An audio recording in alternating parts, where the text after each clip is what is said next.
بارہویں جماعت کے عزیز طلباء و طالبات، السلام علیکم ورحمۃ اللہ وبرکاتہ۔ آج ہم مرغ بازی کے سوال نمبر 7 اور سوال نمبر 8 کے جوابات لکھیں گے۔ اس کے لیے آپ اپنی کتاب کا صفحہ نمبر 80 کھول کر دیکھیں۔ سوال نمبر 7 یہاں ہے، مرغ بازی افسانے کا خلاصہ اپنے الفاظ میں تحریر کیجیے۔ جواب: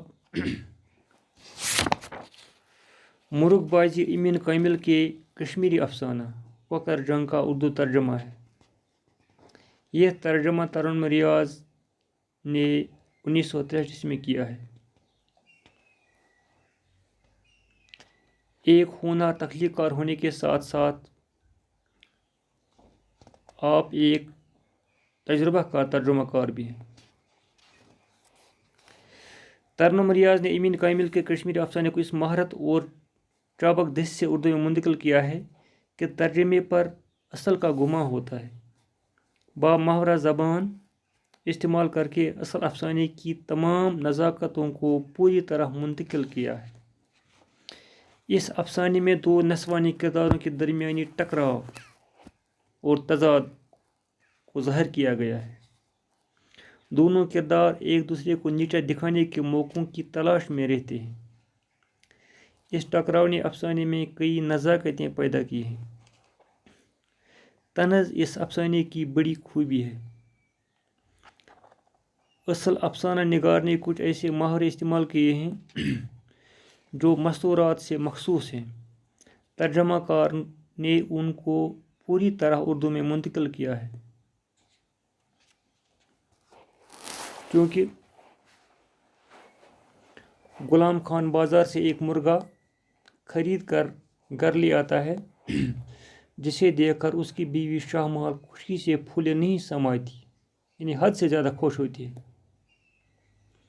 وہ مرغے کو آنگن میں چھوڑ کر اونچی آواز میں کہتی ہے کہ مجھے اسی قسم کے مرغے کی تلاش تھی۔ دراصل وہ اپنی پڑوسن مریل جانی کو نیچا دکھانے کے لیے تانا دے رہی تھی۔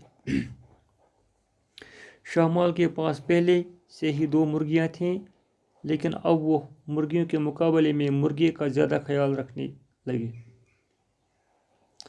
جب مریل جانی نے شاہ محال کے آنگن میں مرغا دیکھا تو وہ اسے مبارکباد دیتی ہے۔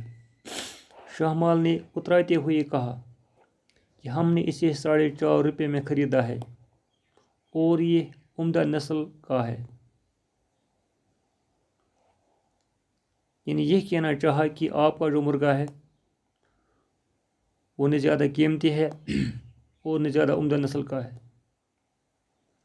مریل جانی سے شاہ محال کے تانے برداشت نہیں ہوتے ہیں۔ وہ اپنے گھر کے اندر داخل ہو جاتی ہے۔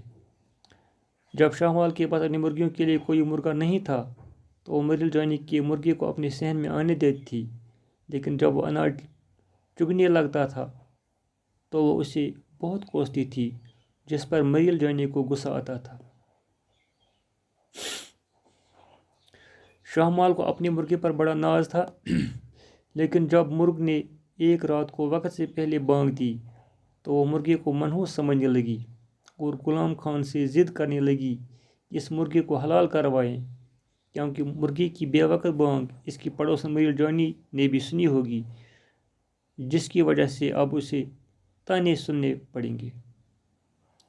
اس طرح مصنف نے یہ کہنا چاہا کہ لوگ توہم پرست ہوتے ہیں جو مرغے کی بے وقت بانگ کو منحوس سمجھتے ہیں۔ یہاں اس کردار نے یہ ثابت کیا کہ شوق سے خریدے ہوئے مرغے کو منحوس سمجھ کر ذبح کرنا ضروری ہے، تاکہ اس کی ہمسائن اس کو تانے نہ دے سکے۔